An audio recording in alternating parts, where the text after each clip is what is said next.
Good afternoon, everyone. This is Sammy, and thank you for joining me today with this Stitch With Me. Thank you to my new subscribers. I am glad that you have decided to join me, and welcome back to everyone returning again. I wish to apologize for not posting as of late. I seem to be saying this a lot the past 2 months. But I have actually had a really tough health issue this past couple of, weeks. I've been pretty dizzy, and while I've gotten some stitching done, I haven't really wanted to record, and I haven't really felt good enough to record, so I apologize for that. Oh, you know what? Let's not use this. So today is probably the first day in 2 weeks that I have actually felt up to doing any recording. Oh, sorry. I don't know.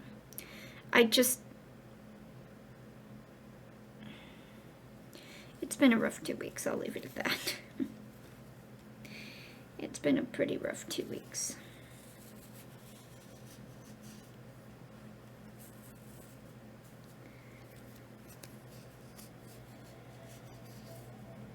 I'm just trying to pull out a strand of this yellow. Oh, crud. Okay, there it is. I lost my needle for a second, and luckily it fell onto the fabric, not onto the floor. Sorry, I just hit the camera.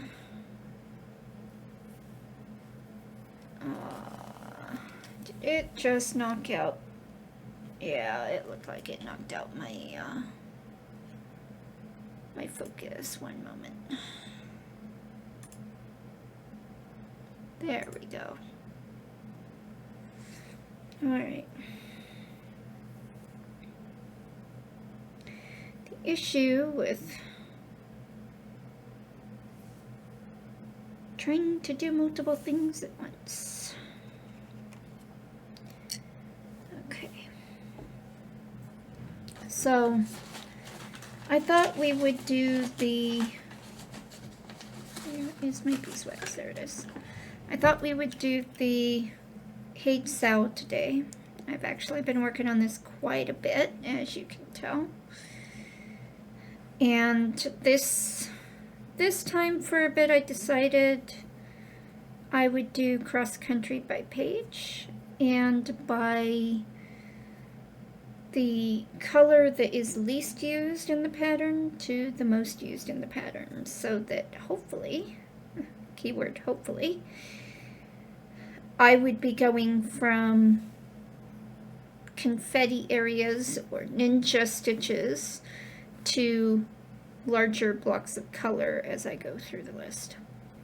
Now, as I am using the color and stitch list, and I had gotten approval to show small pieces of the pattern, but I believe that showing what color is what symbol on more than just an individual stitch might still violate copyright, so I have decided not to show the pattern as of now.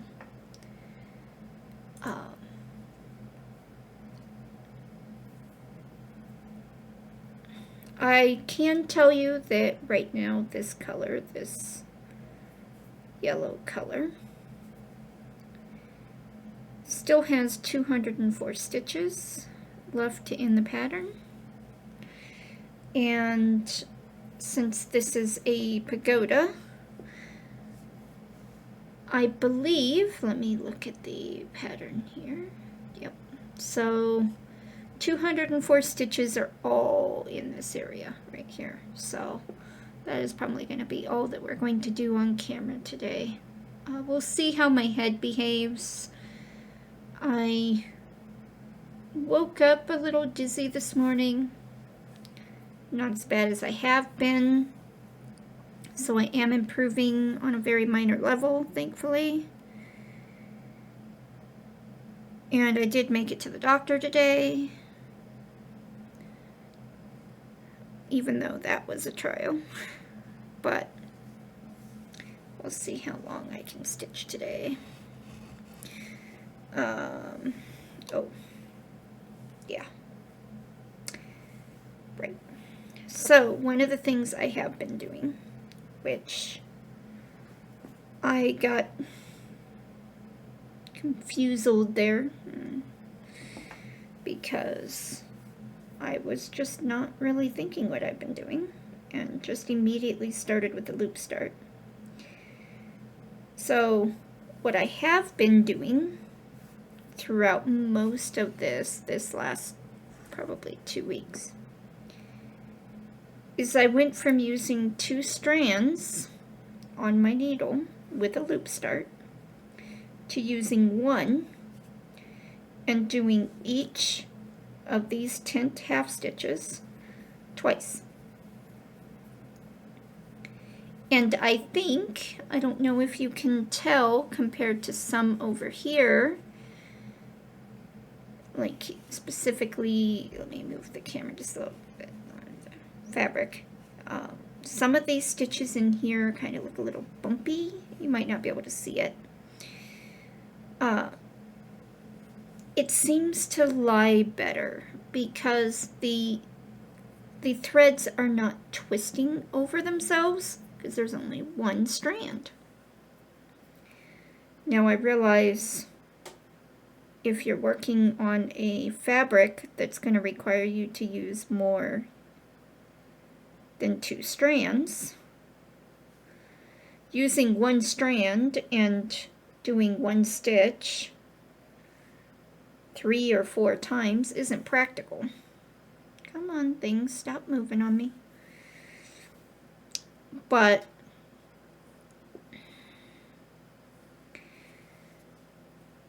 it's something that at least for this piece appears to be working.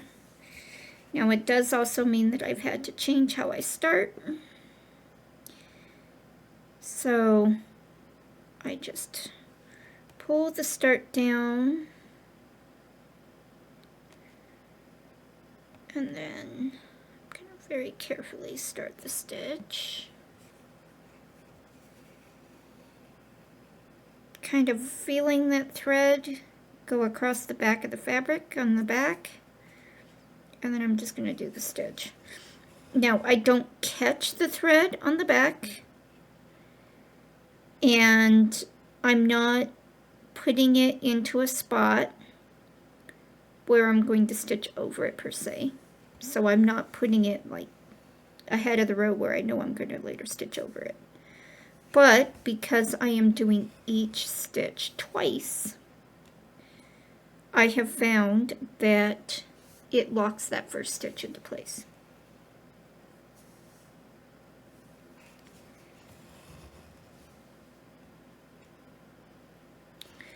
Which really helps me. And of course, it appears that I got things really out of whack because I'm going to have to change where my light sits. There we go. Try to keep it out of the view of the camera. There we go. Let's see. I might be able to turn on the light on my camera too, which will give me a little bit more light. There we go. Maybe you won't get as much of a shadow of my hand, but we'll see.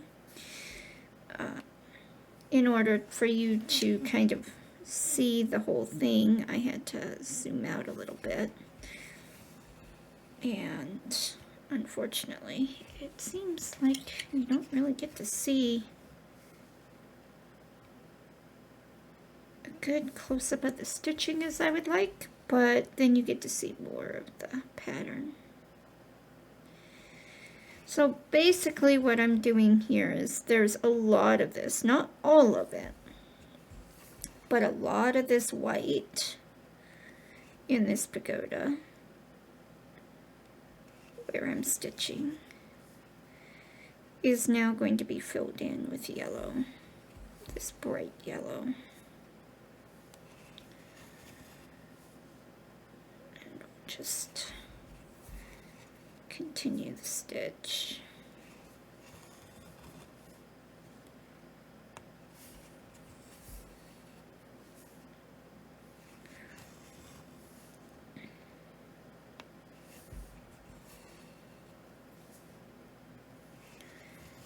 And I have been doing quite a bit of practice where I just keep my hand here and then flip the needle back over and put it back in.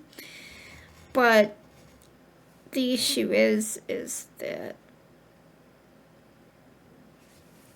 sometimes I just need to pull it all the way through to get it to not tangle up in the back. So even with my practice, I am finding that like in the back, because I've still got that loop in the back, I kind of want to put my needle through that loop, and I'm trying not to do that because, you know, that'll cause issues if I need to pull it out later. So I've ended up just doing what I did before, pull it all the way through and then put it back through. Pull and poke. Okay.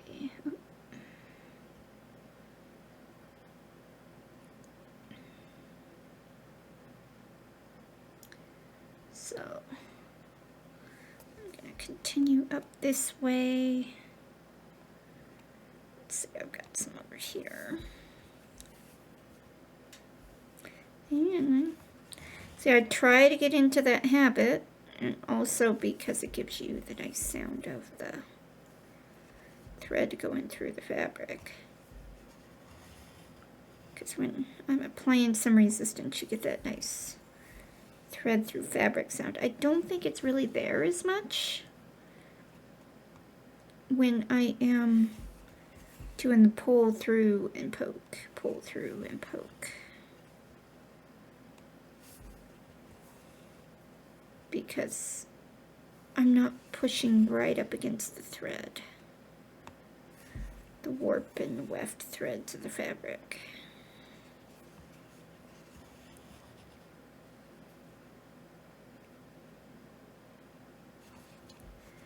So I've been doing quite a bit of thinking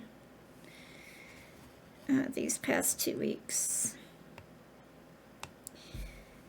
and been watching a lot of YouTube videos, a number of Stitch With Me's, a number of tutorials, and a whole bunch of other stuff. So I've literally been all over the place. But I've managed to get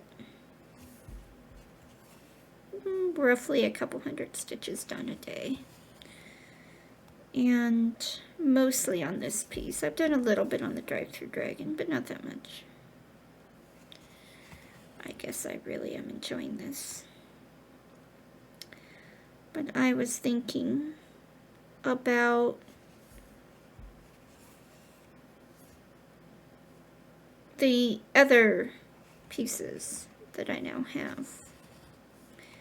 So the Heaven and Earth Designs had a sale near the beginning of the year, a 50% off sale. And she had asked everybody in the Facebook group, if you're in it, you know, if you can afford it, to please buy something, because they were looking at some very hefty costs, medical costs, I think for their daughter.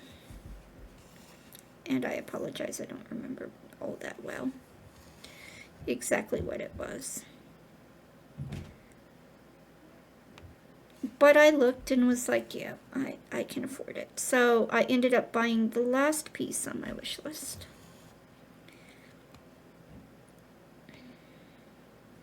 I've bought everything else.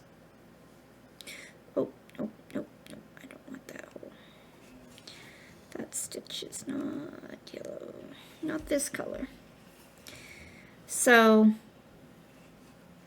I have bought everything else, and I'm like, well, what do I want to do next? And I think my next project is going to be the mini, well, the littler hummingbirds one that we got as a, oh, come on, get down in there, as a participation award when we made it to 1,000 participants. And it's a really beautiful piece.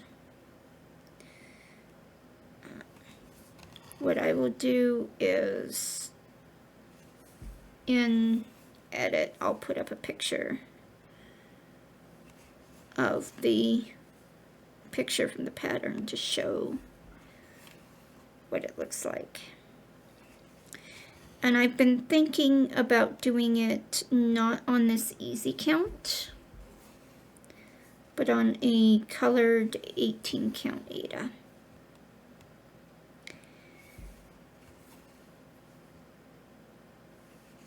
And that is because working this piece, and I've probably said it before, but this piece has a bunch of light colors.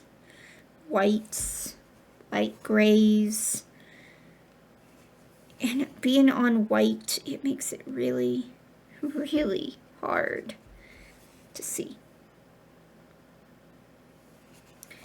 And that piece has also a bunch of light colors.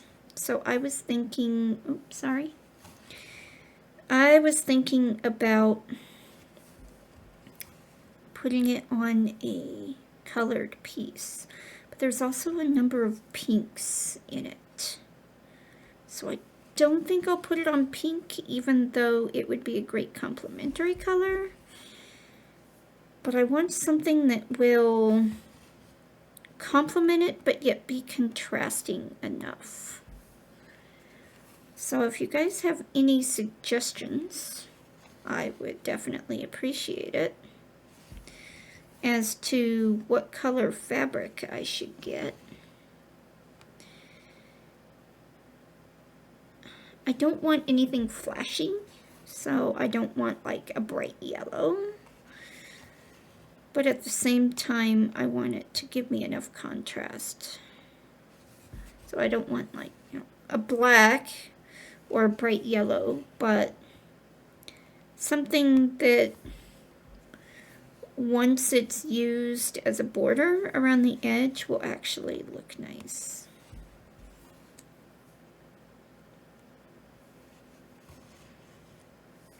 And I'm not against trying maybe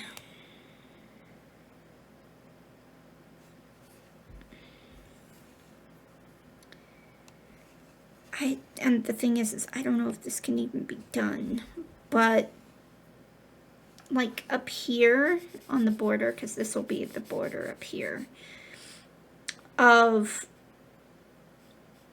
like using a marker or something to actually dye it after it's stitched to try to give it a color. But I don't know if that can even be done without potentially causing issues with stitching too. Like, is it, you know, if you use watercolor or something, it's probably going to bleed right into the floss, and you wouldn't want that.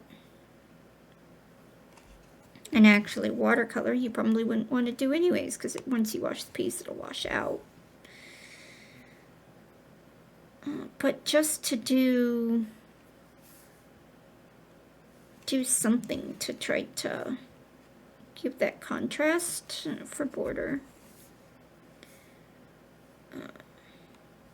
I realized that the framers probably put in their own borders, so it may be a moot point. Maybe I'm overthinking it. Because, to be honest, I've never framed a full coverage piece. The one I have done, I'm planning on finishing more like a quilt. I'm gonna, which I didn't even know you could do. I was watching Gemma Stitches, months ago probably. It was this past fall. And it was her doing her wall hanging and showing how to do a wall hanging from a cross stitch. And I watched both her small piece of the Zelda piece, which I really like. I'm a Zelda fan as well. And also the big piece, which was the Soulful Mediterranean.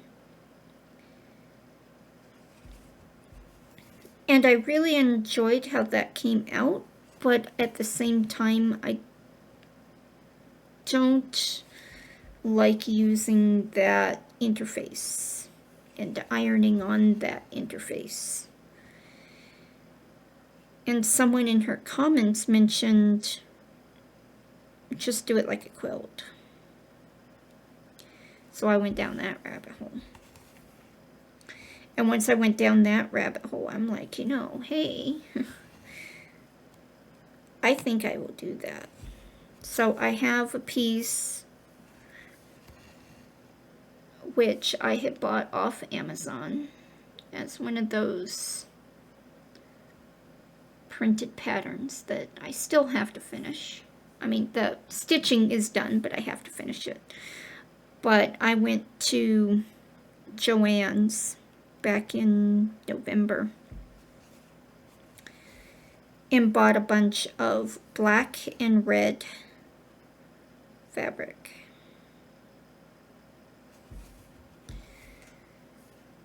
So that I can literally finish it like a quilt. We'll see how that turns out. Because to be honest, I haven't done that either. As much as I say that I am a person who likes finished objects, I really am more of a process stitcher. The last full coverage piece I did, I started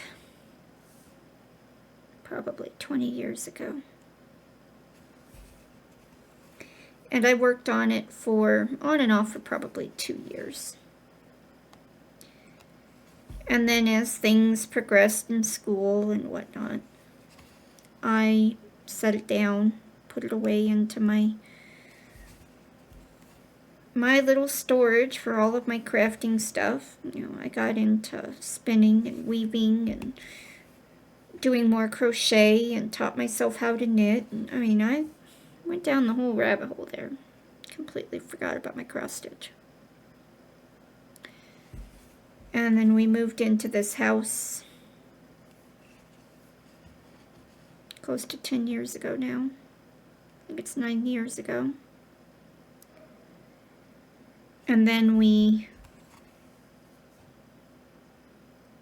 I continued to do my other crafts. And I'm like, you know what? I like this cross stitch. And I haven't done this in a while. And I picked it back up. And I had put it away and it had been about 80% done. And that was about 2 years after we moved in, and I finished it. It's a really nice dimensions pattern of tigers. I bought it, I think, at Hobby Lobby.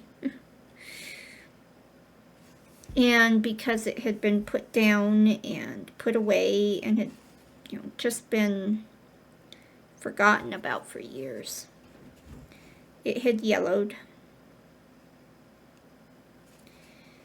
and I think I stained it. I think I got coffee on it. But I finished it. And as soon as I finished it, I was like, yay, look at this, and the fabric's all yellow. It's like I finished it. And my husband and my mom were like, that looks great, honey.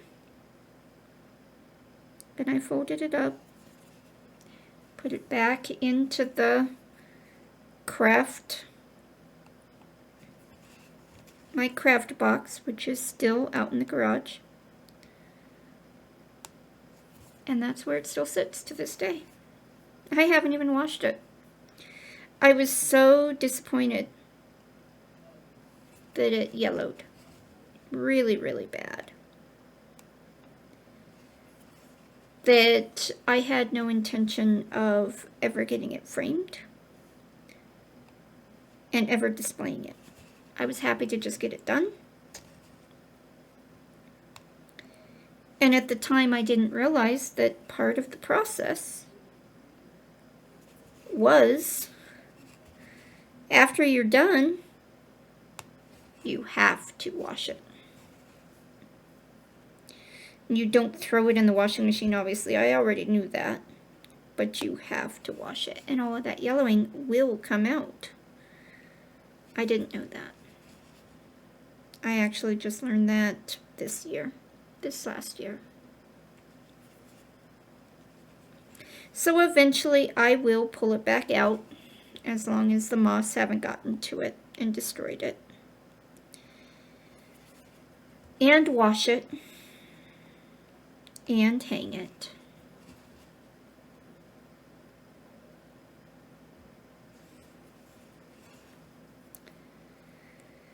So,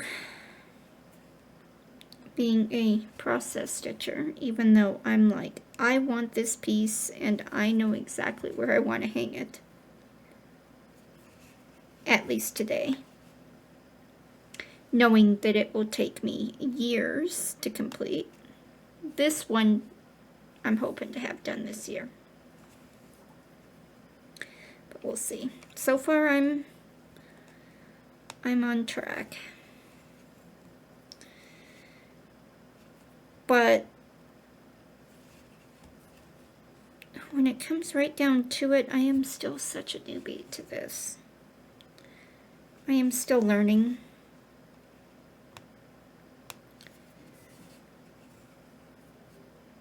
And I hope at some point to be up where the likes of some of you are. Some of you can cross stitch so fast.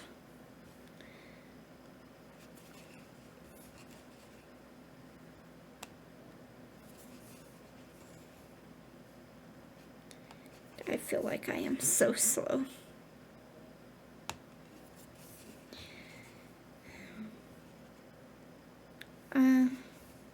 Yesterday I stitched for 2.5 hours. I was surprised. It was my best day. But I stitched for 2.5 hours. I got close to 500 stitches in on this piece. Oh, I need to go over here. Out to this 3 over here. There we go. Yeah, I got 500 stitches in on this piece. I actually went through 2 colors, I think. Did I? Yes, I did. I went over 2 stitches right there.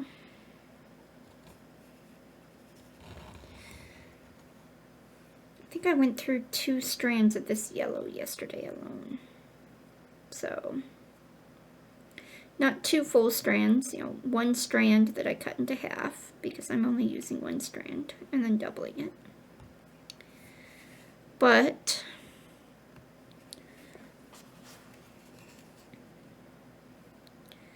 I did a number of this yellow, and I had worked on a different color before that. The one, I don't remember which color it was, but It was the color in terms of amount of stitches before that.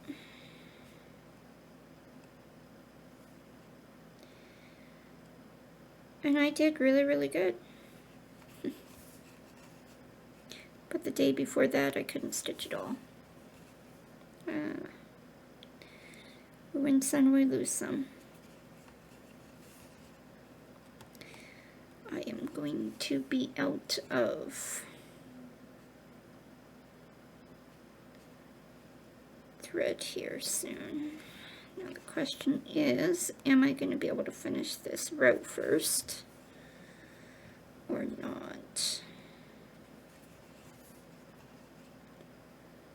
And I am trying to get my left hand out of the way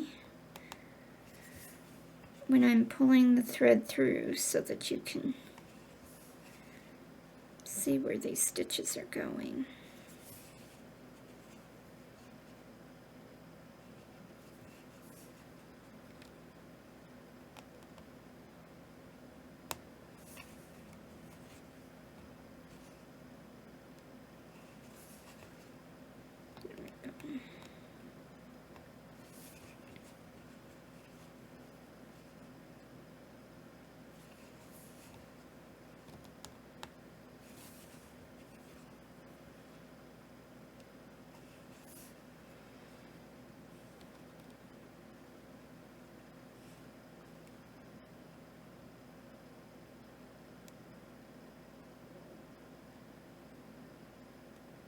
There we go.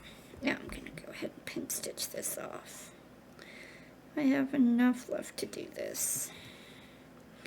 I've found if I tried to get it too short, then I have to just kind of like put it into a hole and leave it there for a bit and hopefully stitch over the tail on the back. But if I pin stitch it, I don't really have to worry about that. No, come on. There we go. I do have a little pair of scissors that I got from my mother's sewing and embroidery kit. They look like a little, almost looks like a roadrunner. Or a, I wouldn't say a hummingbird, I think it's a roadrunner. But I think it's in that sewing kit, and I just haven't wanted to pull it back out. Go ahead and pull up the other thread here. So I've still got 143 stitches left of this color. Let's see if I can actually get all the stitches done with this other half of the thread. Oh, it just does not want to thread. What the? There we go.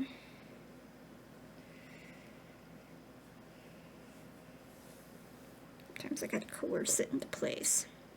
I'll just put you right there.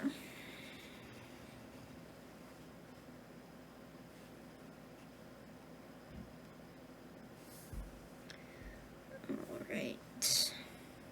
Pull it through.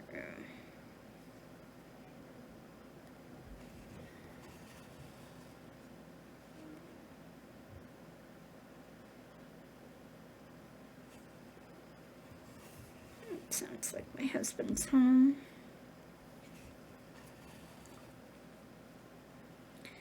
We ordered pizza to be ready about 1 o'clock in the afternoon. And we're gonna just be doing pizza for lunch/dinner today.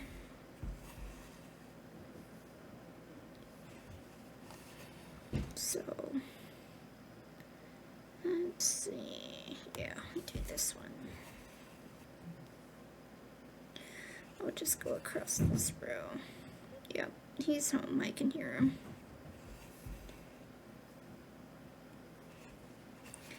Yeah, so about once a week as part of our pizza tradition. It's usually on Tuesdays, but not always. We will order pizza. Come on, there you go. And We'll get a couple of them. And that'll last us about 2 days. So we'll have pizza to eat on for 2 days.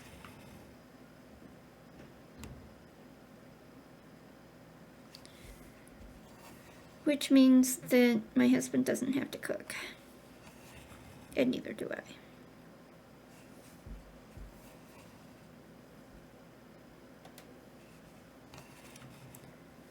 Alright. Come on. And I am struggling to find the stitching holes today.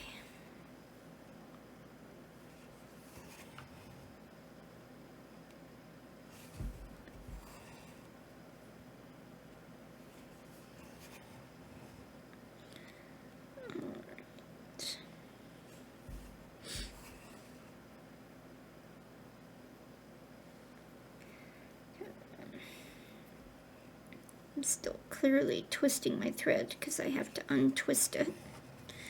But having only one strand means that I'm not twisting. Whoa, sorry, I just like whacked the camera stand and sent the camera shaking. I'm not twisting those strands around each other, and then they get kind of all, they kind of look like a coil laying on the fabric. This way I'm laying them right on top of each other.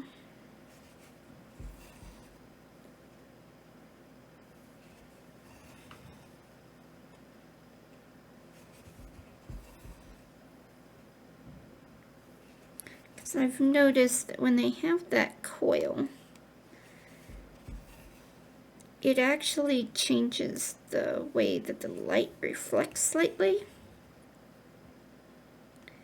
So like this one, that one kind of looks twisted, but it's not. But when you have two strands, that twist can be exaggerated because the two twist over each other. And so you get this kind of change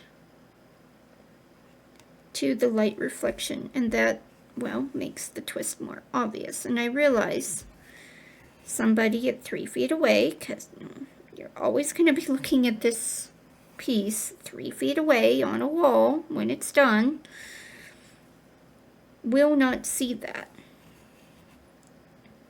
But I think if it's done over and over,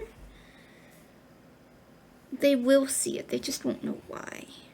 They won't know why that light gives that effect.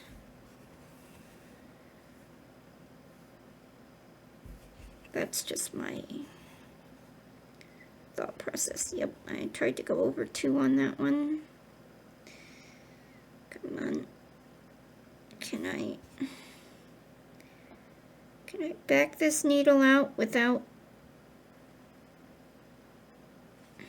No, I'm not going to be able to. I'll take it off the needle.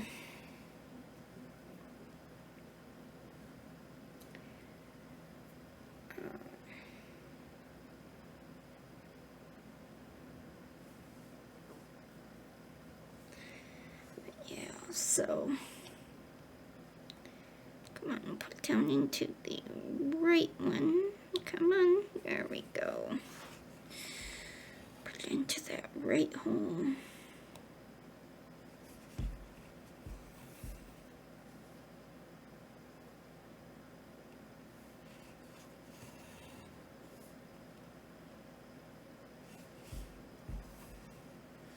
I don't know. And I've also noticed that because it's not twisting as bad, and I don't know if it's just doing this or if it's the beeswax or a combination of the two,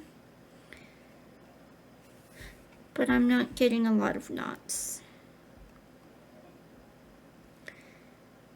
No, I said I did that almost 500 stitches yesterday, and I didn't get a single knot that entire time. So I think I'm enjoying this. But on the other piece that I have that's on 11 count fabric, I'm doing the black in half stitch. Well, it's half stitch 6 strands. There is absolutely no way I'm doing each stitch 6 times. No.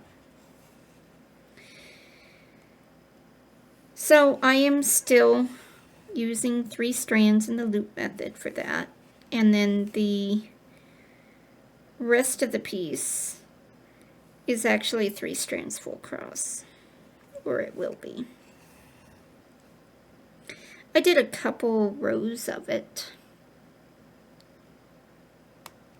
and I have to say I like the effect so far.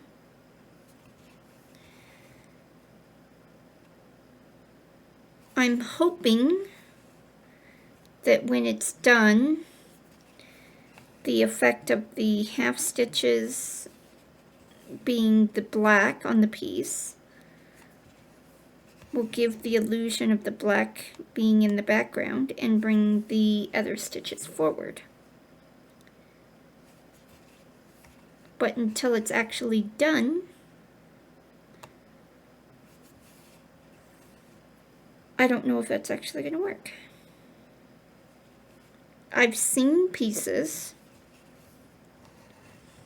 that have been presented that way, where they specifically do these half stitches on what is considered to be background elements, and then full cross stitches on what's considered to be foreground elements, and it works very well. But I have never done it, so I'm interested to see how well it works.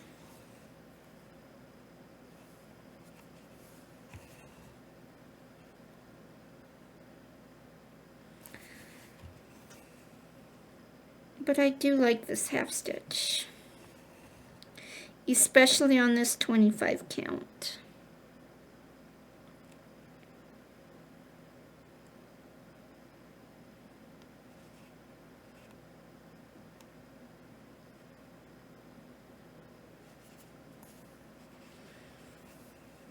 Because I think I would be going absolutely insane trying to find all of the holes doing a full cross. Or maybe it's just because my thought process is, you know, half stitch, twin stitch.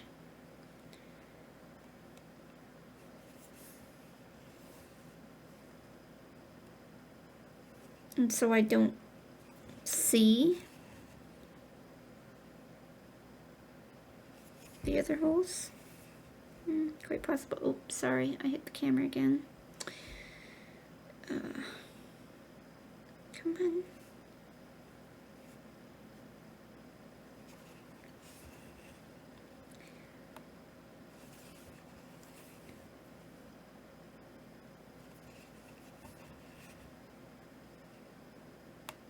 Yeah, doing the stitch twice when I'm doing a really light color, like a white or a light pink or a light gray. Basically all of these stitches over here and up here, and sometimes it got really, really hard. It's like, did I already do one already in this hole? Did I already do this stitch once and need to do it a second time? Especially if I look away to the pattern on Pattern Keeper and then I look back and I'm like, did I actually do this?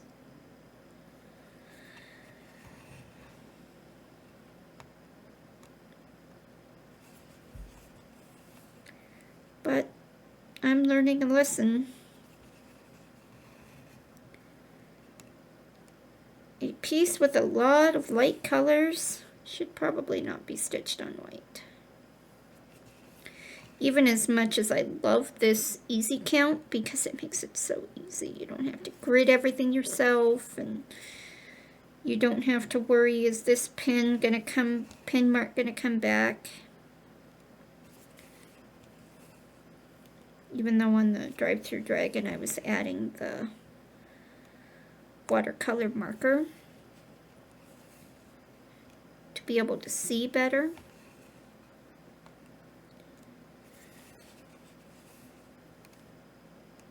But even then, at times I don't need that, so. Yep.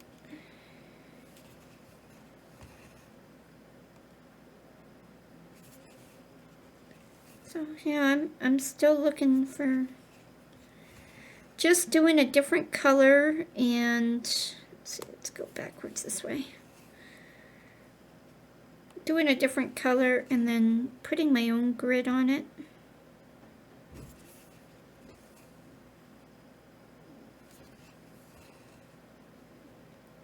Also looking at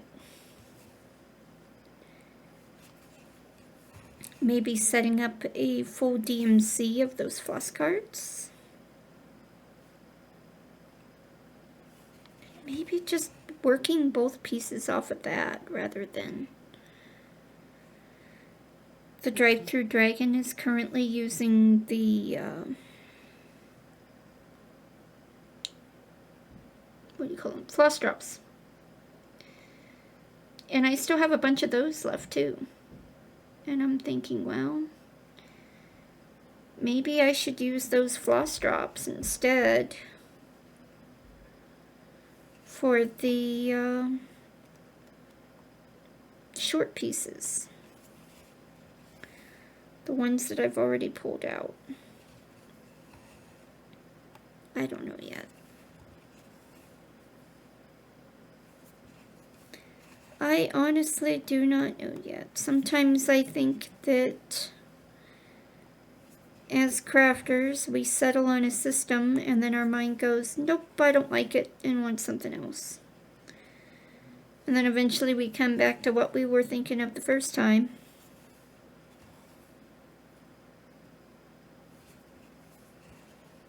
And in a couple of months to a couple of years, we'll be going, nope, I don't like it, and move on to something else.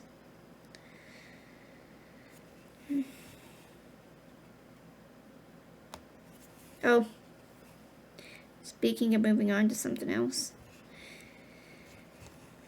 When I was taught to cross stitch by my grandmother, she also taught me how to wind on to a bobbin. So of course that's how I learned. You know, you put everything on bobbins. And that's how my mom cross-stitched as well.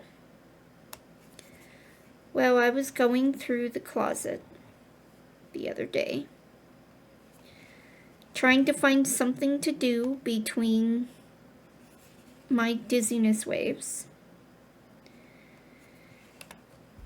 And I saw a bag that I had put into the closet on the top shelf with some, I don't know if you'd call it cord or just yarn, and some plastic canvas. So it was like for doing cross stitch, but on a plastic canvas. And I remembered that I had bought that, I don't know, when I was 12. And I'm 42 now, so, you know, that's 30 years ago. And I had done that, and I had kept it. That's why I had took it when Dad basically told me, here, go through all of your mother's craft stuff and take anything that you want. I got first pick of everything, of course. And I took that whole bag going, yeah, I may do something with that. There's a few other things that I took, and to be honest, I haven't done anything with them. But there is one cross-stitch piece that I probably will do. But I was looking at it going, hey, there's a plastic box up there. There's something else besides plastic canvas and the cord to go with it. What else is in this bag? Well, as it turns out, there were 2 plastic storage containers for floss. One of them still wrapped in its plastic, having never been opened. One of them was opened and used, which made me cry because as soon as I opened it, it was full of bobbinated floss. And I cried because a quarter of it had a legend or had been written on and was in my mom's handwriting.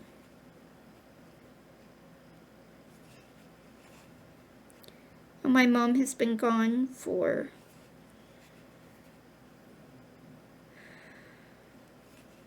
seven years now.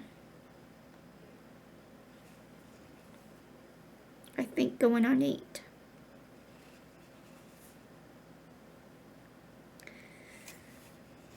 But when I took that, I had no idea that there was a whole bunch of floss there. And some of it is labeled as CXC. I have never used CXC that I can recall. But then again, I may have been given it and gone, you know, this looks like a good color, use this. Because remember I was given little patterns like X's and O's and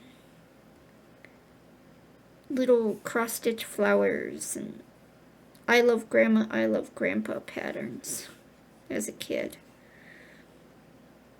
Where you didn't have stuff like this that tell you put this color here and this color there.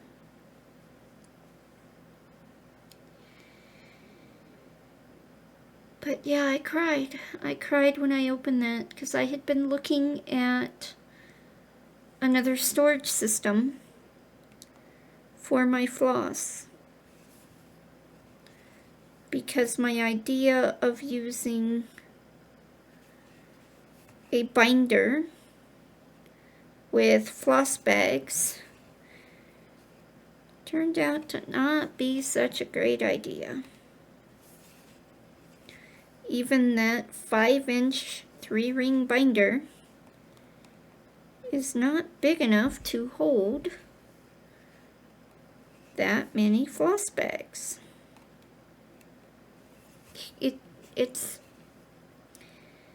It's crazy because I also, when I was dizzy and I couldn't read and I couldn't really walk, but I was going stir crazy, so I picked up that binder, and I had originally had each of those bags only have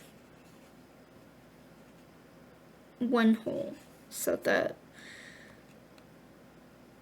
ring was only going through one hole.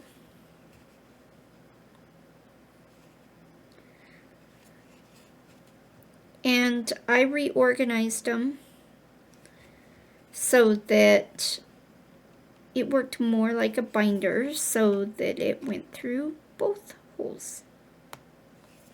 Because one of the things that I have are those little flexible rings. I bought a whole bunch of them. So let's see if I have, I don't think I have one out here. So let me see if I can pull one out.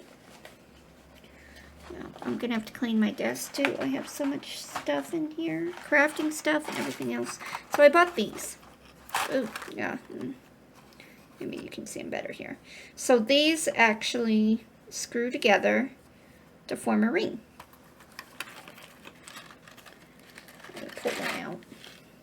So we have that.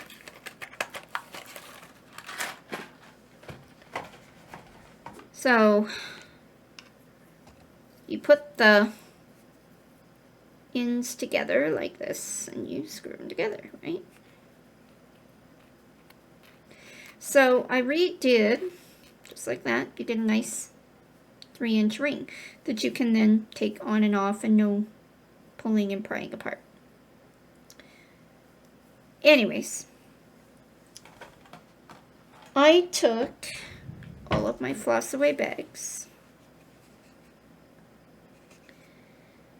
and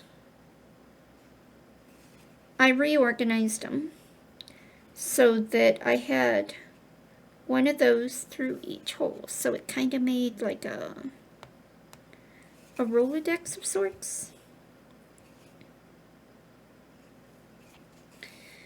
But I only have like 170 colors. I really don't have that many.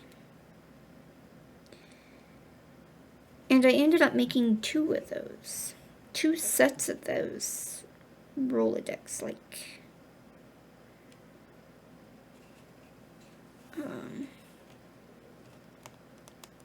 binds. I'm not sure what you would call it. And then I hooked those rings through the binder clips. And it seems to hold well in the binder there. So I might just continue to do that. I don't know.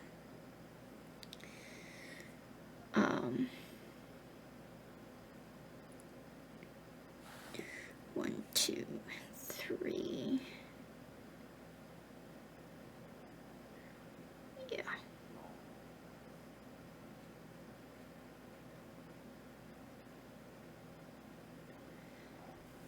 Okay, so I'm down to 84 stitches. So I think I'm gonna need another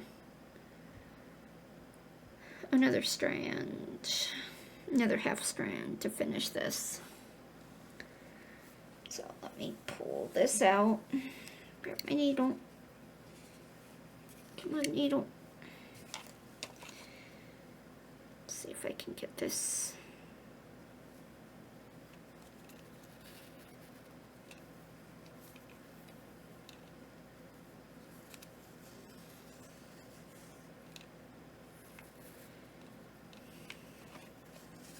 So this is not as easy to pull out with it in braids. It just doesn't want to slip because obviously it's been braided. But I think because the mass of them don't tangle together, you know, going from one card to another, it makes it easier in the long run to see. I'm just pulling this. Oh, beeswax. That reminds me. So our dog got in so much trouble the other week. So much trouble. I left my beeswax like this on my desk in its plastic container. So it was like this. Not fully snapped together, but it was like this on my desk. Well,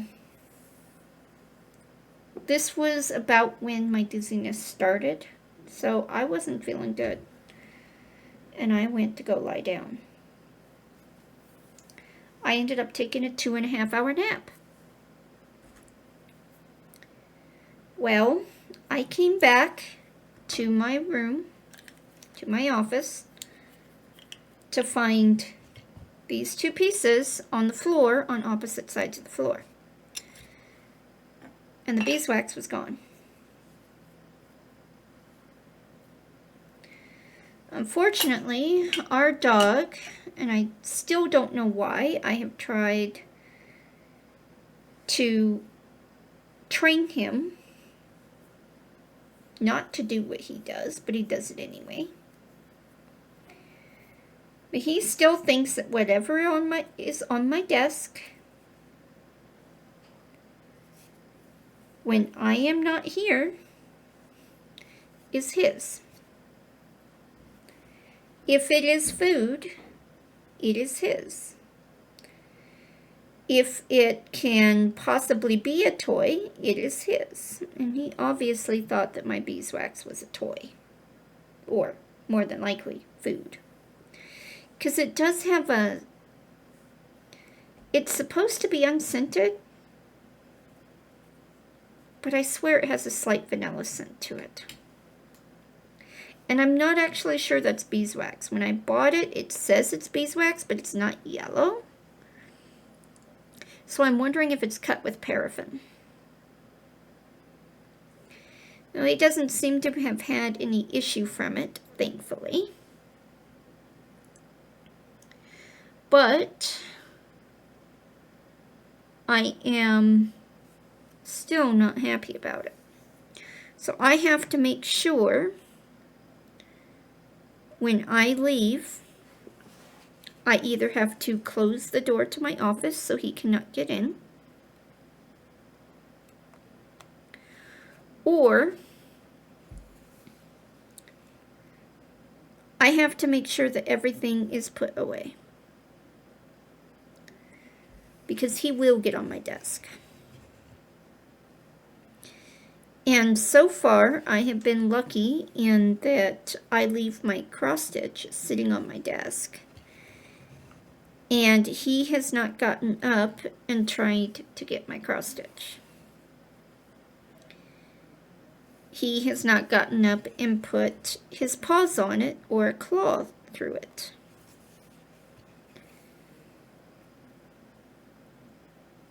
I will be so heartbroken and so mad if he does. And I do not know why he does this. I mean, I understand it's a dog's nature to scavenge. I understand that dogs will grab things that they think is a toy or food. But he doesn't do this to our son. And for the most part, he doesn't do it to my husband.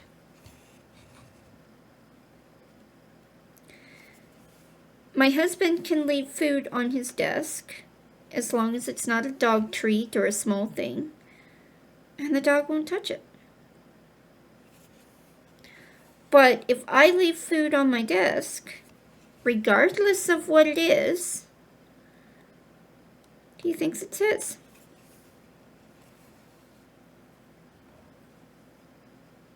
I don't know.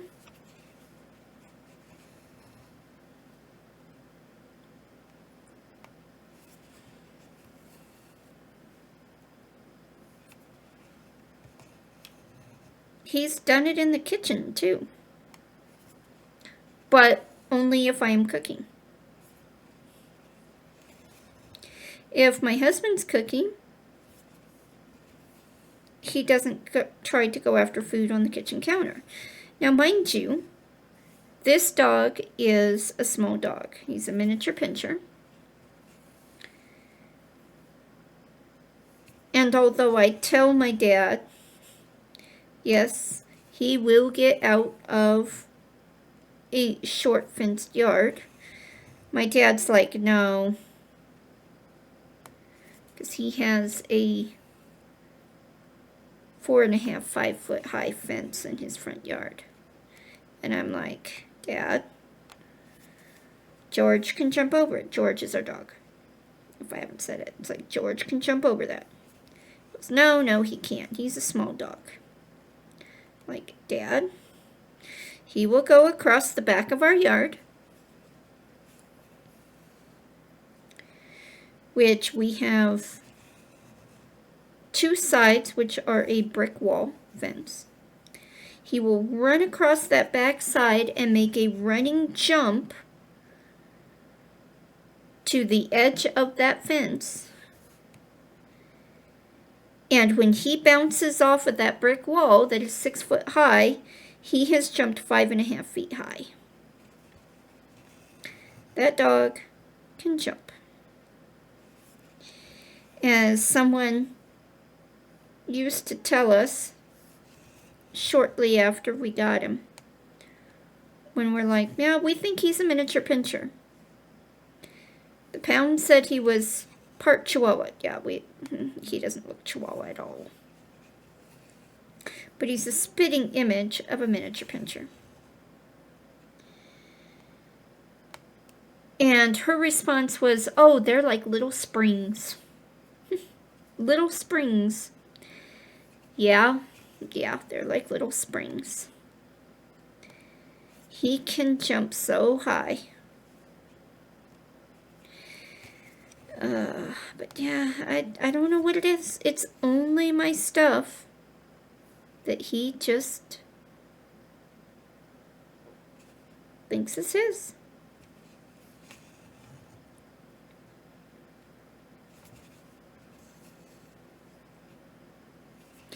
And actually, come to think of it, that's not true. He will try to go after food that husband cooks if he has made steaks out on the grill. He follows him, well, like a lost puppy.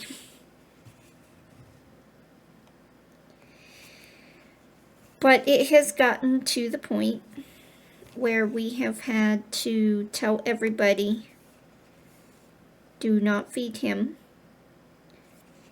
And any treats that he gets, or any human food treats that he gets, goes into his bowl.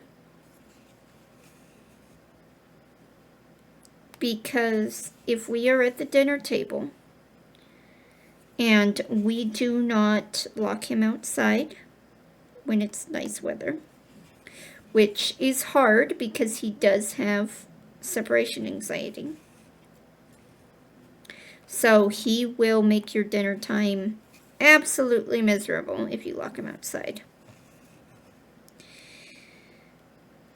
Or if we do not, sorry to say, tie him up, where we put him on his leash and then lock him down to one chair across the room. So he can still see us, but he can't get underneath of us.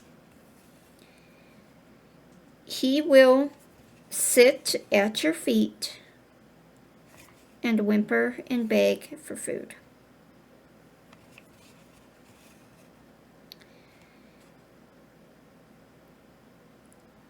And it only took once for this behavior to start.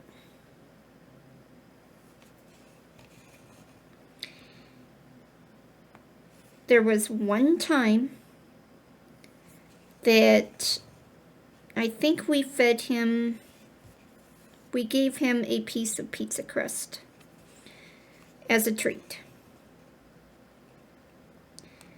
And we did it from the table. And that was all it took.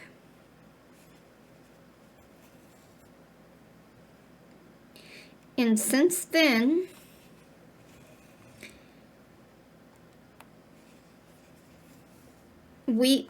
I hit the camera again, sorry.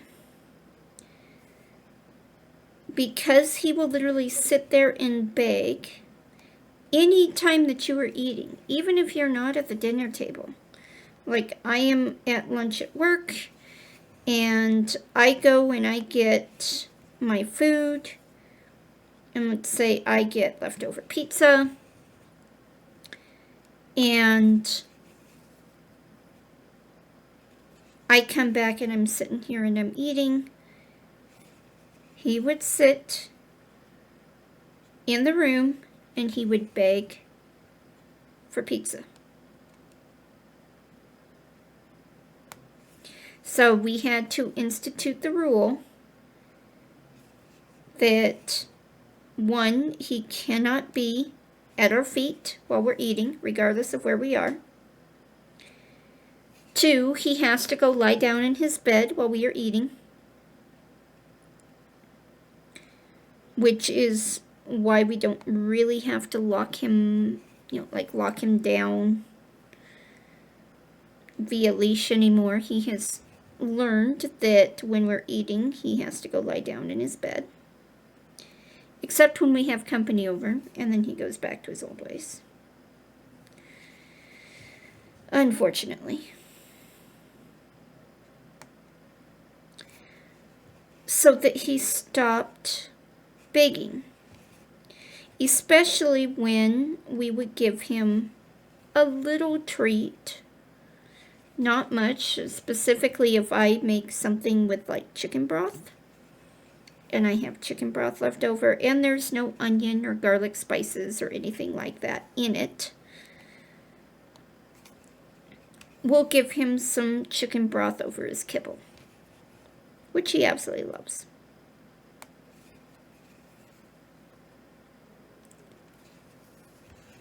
But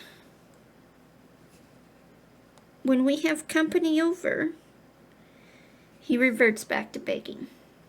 So a couple of years ago, when my dad was renovating his house, we ended up hosting Christmas dinner.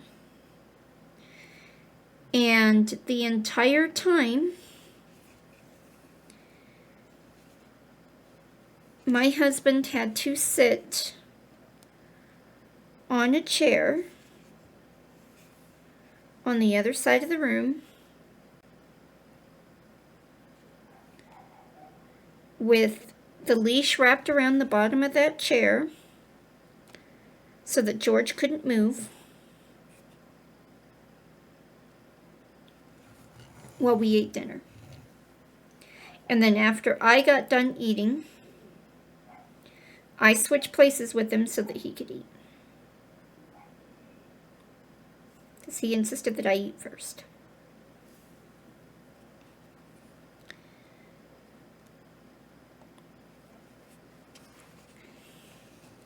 So that's what we have to do when we have company over and we're sitting down to eat, because otherwise he will just sit there and beg. And we've tried not having him on a leash, and then he'll be like, well, maybe I don't want to beg. He'll stop begging, and instead he will ask to get into somebody's lap, which, while we're eating is even worse. But he will not eat while we are eating. Did I just... Yeah, I did.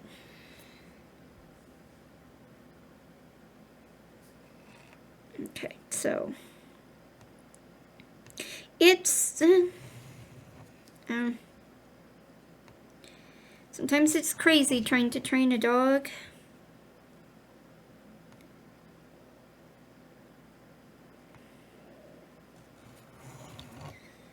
And I don't know, sometimes they get it into their head that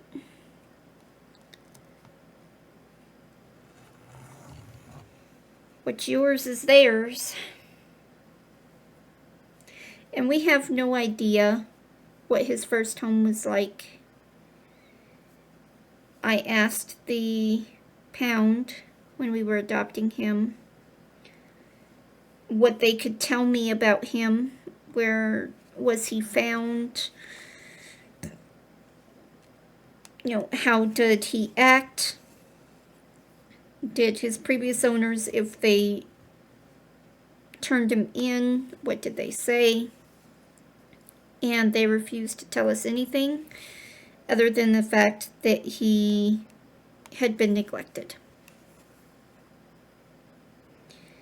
And that they had to keep him in the no adopt area where they have to keep the aggressive dogs for 6 months to bring him back to a state where he could be adopted. Which tells me that he was probably skin and bones when they found him. Because when we adopted him and they had had him for 6 months, you could still see his ribs. Just barely, but you could see his ribs.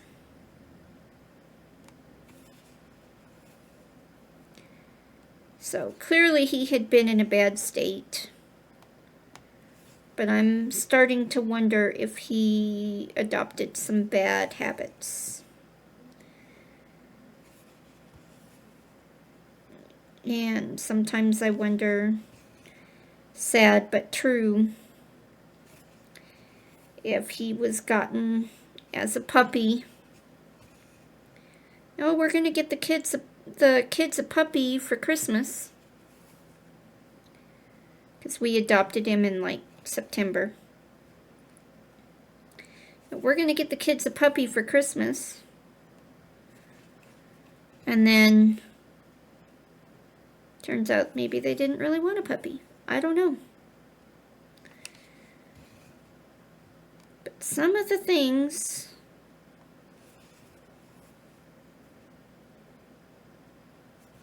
make me wonder. And then there's other things that he does. Like you go and you give him a treat, he will very, very carefully take it out of your fingers.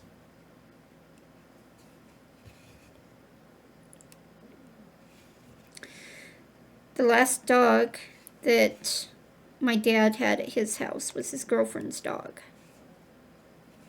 And she had also been adopted from a neglectful situation. They think she was used as a puppy mill breeder. And was pretty clear that she had been neglected food-wise, and that she had gotten a point where she would eat anything and everything if you let her. So you had to be careful what got onto the floor, what you left on the floor, and how much you gave her, because you could not just put out a bowl of food and put an entire day's worth of food down. She would gobble it down. She would eat until she threw up. At least George isn't that bad. We can give him a full bowl of kibble and he'll slowly eat on it all day. He does, except when there's a big dog going down the street. For whatever reason, he goes and starts gobbling down his food. Anyways, so she would, like, grab at the food. So instead of being very gentle and taking the food, she'd be like... It was... So... two very different reactions, but it's like somebody must have trained him, and we think it was the pound that trained him to be very gentle.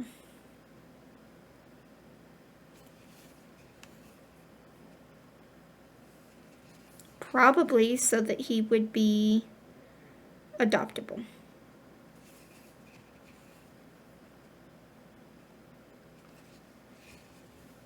He is a great dog. Don't get me wrong. I complain about him a lot.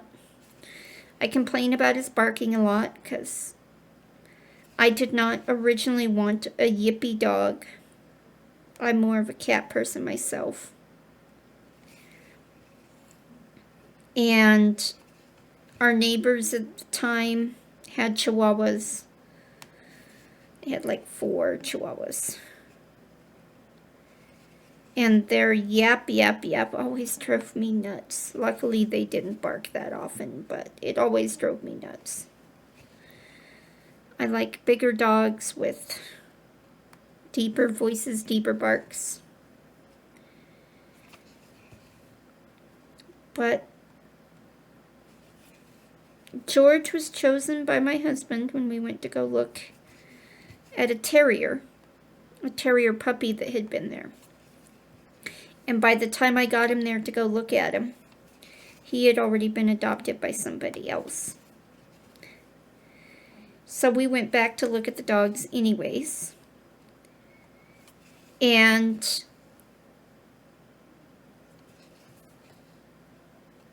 I say terrier, it was like a medium-sized dog, not a small dog, not like a Yorkshire Terrier. But we went back to go look anyways. And I remember him going, well, what about this little guy whose tail looks like a question mark? And I'm like, you really want a small yappy dog? He goes, yeah, maybe. So we went through the process, and I mean, George just loved us. He absolutely loved us. And I'm like, okay. We had just lost our last cat. She had gotten grabbed by coyotes, we think. We never found her. And it had been 2 months, and so my husband wanted a dog this time, so we got a dog. And now we're looking at, do we want to see if we can bring a cat into this household with a dog?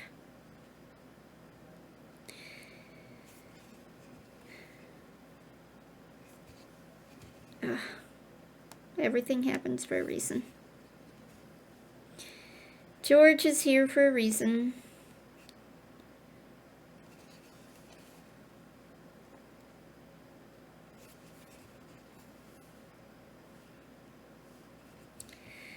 Oh. So it looks like I may need this full strand after all.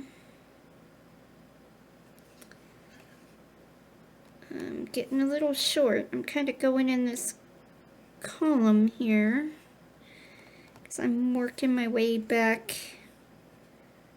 up.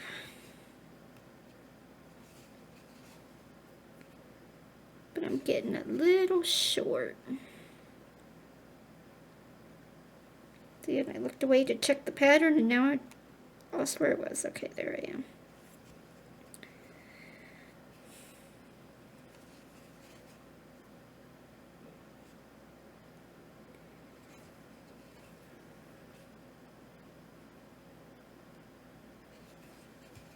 Alright, getting close to the end of this thread. Oh, I'm about to pull it right off the needle. Let's not do that. That would not be good. I do not like threading a needle when the thread gets really short. It makes it quite difficult. Okay, so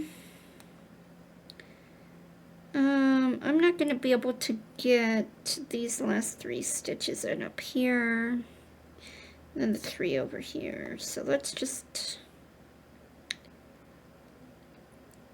yeah, let's just pin this off so that I can actually pin it off. Maybe can I pierce the? There we go. Can I pierce the weft? There we go. Okay.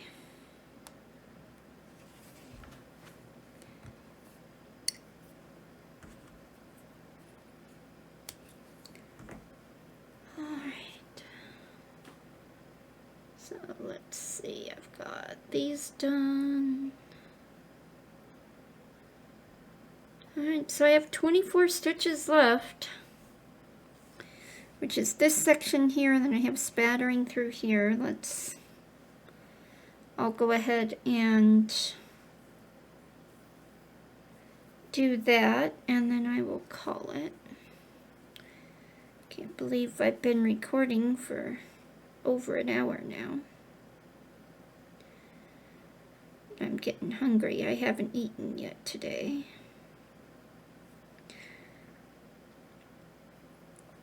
I usually have just some coffee with just a touch of cream in the morning. And then I don't eat till midday or sometimes even till dinner.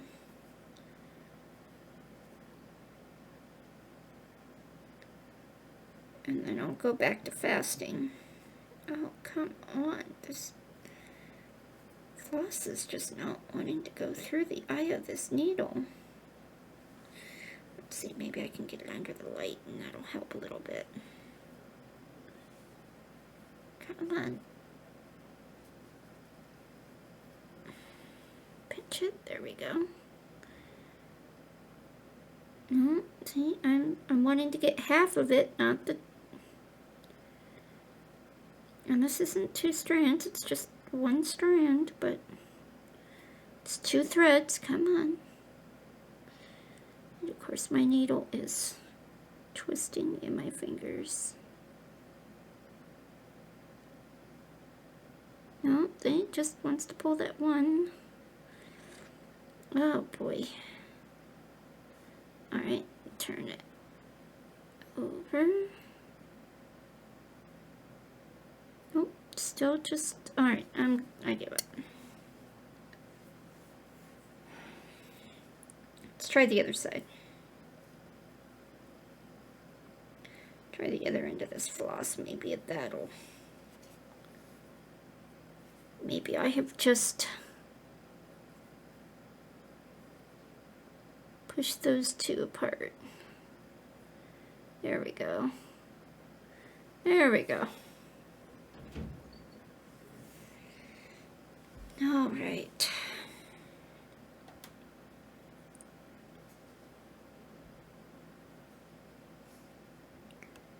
So we'll go ahead and start this one. Let's see.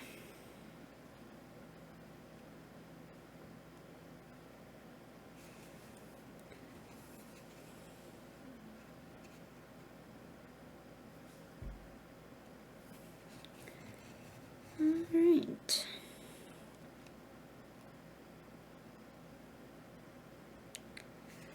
Come on, there we go.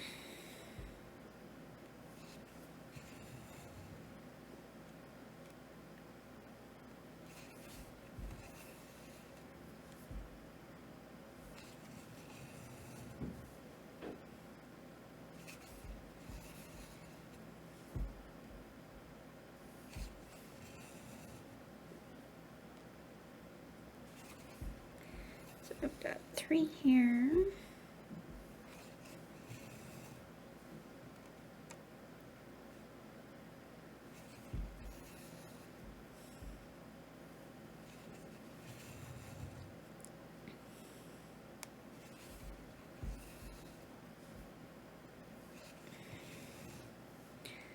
And this little corner shape. Oops, sorry. I hit the camera again. Pulling that thread up.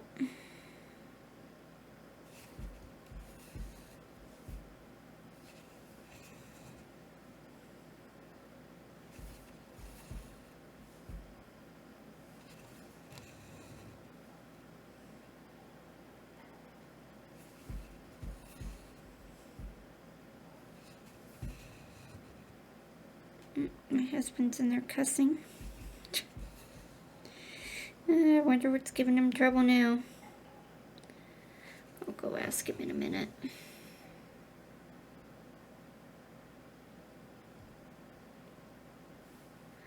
Okay.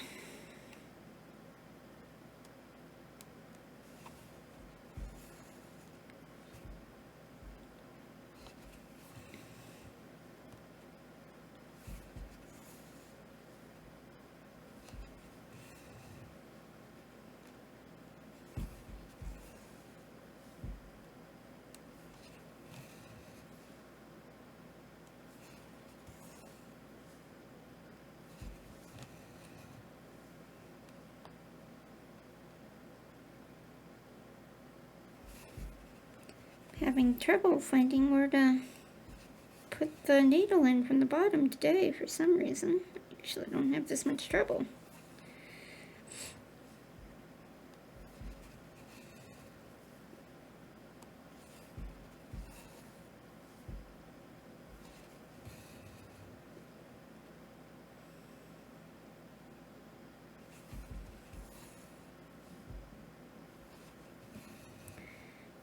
we go.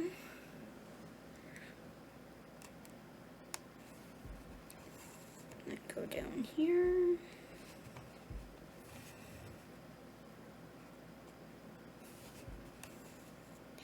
The other nice thing about just using the one strand is that when I do a pin stitch, it really slides much easier between the threads in the weft when I pin it. And so it just kind of disappears into it. Like there's one right here, right above that stitch that I just did. That's a pin stitch of one of the darker colors. You can just barely see it. Just barely see it. When I stitch over it, I don't think with any color you'll even be able to see it. Let's see, it's this one right here. So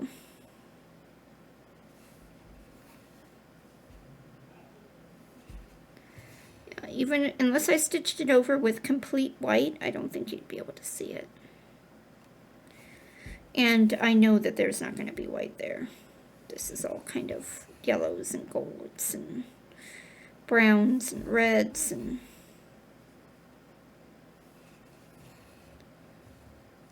okay, so let me fill this block in. Come on, there we go.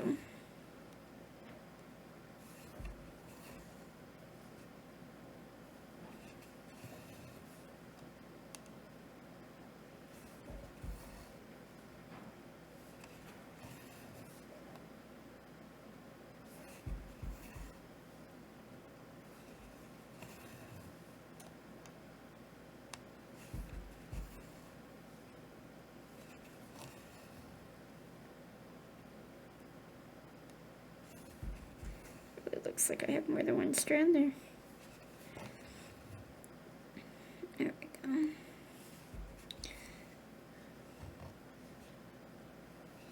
Another thing I did a couple weeks ago, I don't remember now. I took a scrap piece of this 25 easy count that I had when I trimmed down the fabric that I had bought for the Drive-Thru Dragon. And I took a strand of floss that I knew, a color that I knew I wasn't going to need for either project. You know, that I had, but I didn't need much for the project. And I did a test stitching where I tried doing in hand, because I like stitching in hand with the 11 count projects. And I found that it was much harder on the 25 count because these warp and weft were so thin, kind of closer to linen in thinness, that the stitch was slipping under the threads, which pretty much told me that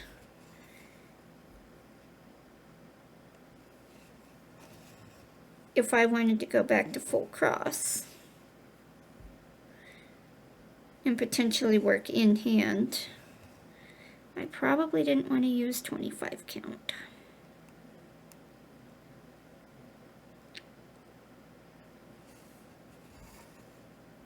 But I don't know. We'll see. Maybe I'll show that someday.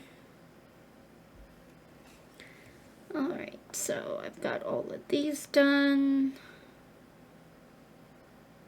Let me mark these off. And that's a 0. Yep, so I'll go ahead and finish that pin stitch. So that color is done for the first section of the saddle. Very nice. I've gotten several 0s now. And the next color has 339. And it's kind of half and half on this page and the next page. So, 3, 2, 2. I will stick you back over here. So I have you. All right. So that's where I'm going to call it for today. That was a total of 205 stitches. So I hope you have a wonderful rest of your day, if I can manage not to hit the frame. Healing energies to those who need it. Positive thoughts and energies to those who need it. And happy stitching.